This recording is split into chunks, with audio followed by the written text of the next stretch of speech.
consultant is paid 25,000 rupees. The quality of people they have hired is different. The dress code is different. Showrooms are also different. So the point is, see again, this is again segmentation. This is again population level. That exclusivity, that is Again, customer experience. We discussed about customer experience. So it is about keeping the customer experience at the center of the brand. Are you getting my point? So how do you define segment? It will be geography based, age based, expectation based. But let me tell you, currently the way we are in this world, it is very complex in terms of segmentation. It is a mix of several parameters and subcategories which has a mix of stuff. One of the key things that one needs to develop for your brand is which all criteria filters will you use for segmenting your market. The more complex you will get here, the more simple will become your marketing and brand strategy. It is no longer upper middle class, lower middle class, bottom of the pyramid, top of the pyramid. That is too generic. A time will come, and I am sure it is already there. For example, a single malt whiskey. It's just not people who have money. I know a lot of people with money who want to drink scotch and will never drink anything beyond a Chivas Regal. Because for them, scotch whiskey is Chivas Regal.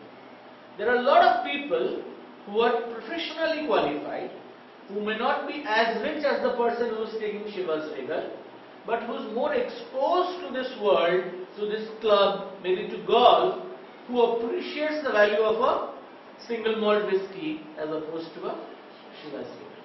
So therefore, if you are trying to market a brand of single malt whiskey, you cannot look at people only with money.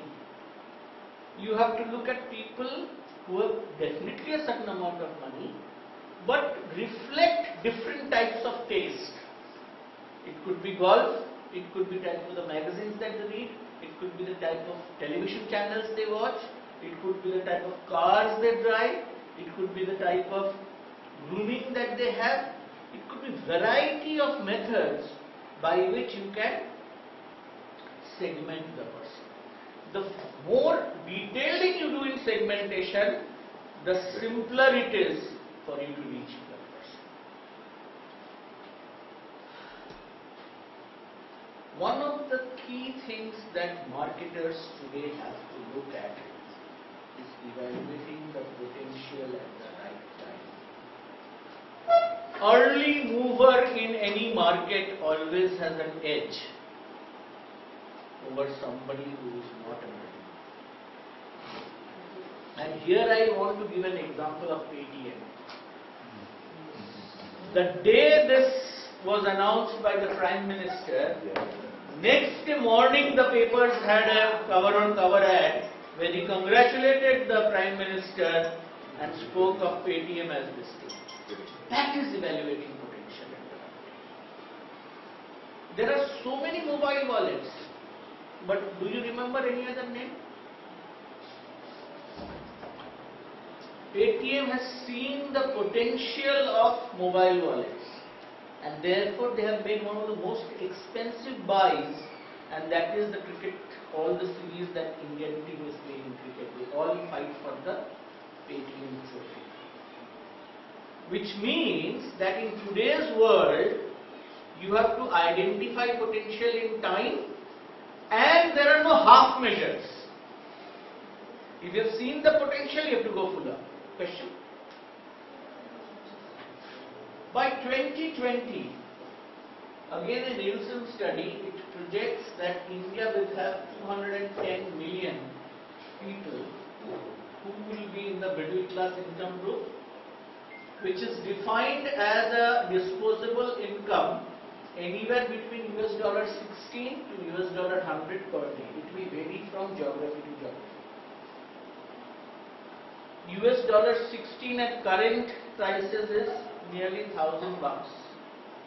disposable income. Disposable income means that income which is remainder with you after meeting your basic necessities like food, shelter, etc. etc. Which means this is a discretionary spend. This income you can spend on anything of your choice. It could be eating out, it could be going on a tour, etc. Going for a movie, which is beyond your basic requirements in life, which is eat, food, shelter, etc. So imagine there are 210 million people in India which may be in the middle class income group as defined by this parameter. So $1,000 at current exchange rate per day into 30 is 30,000 rupees. That's a lot of money per month. And 17% of Indian population would be fulfilling this criteria. Okay? Big opportunity. Now let's say, since all of you are from ICA, let me give you more examples on ICA. How can this be utilized by ICA? This information. Any thoughts? This excess money, in fact, after meeting that daily needs. Yes. Disposable income. Which is can be spent on discretionary purposes. So what people is used to do, that is something, having the restaurant and movies, entertainment, Right. Game park. right. So how is this information useful for brand marketing, I say? Think of it from a customer experience point of view. We have to think out of the box. Probably this kind of marketing that we have not done past, disruptive ideas. Like people, if they are spending more money on entertainment, we should make our brand's presence felt on that field.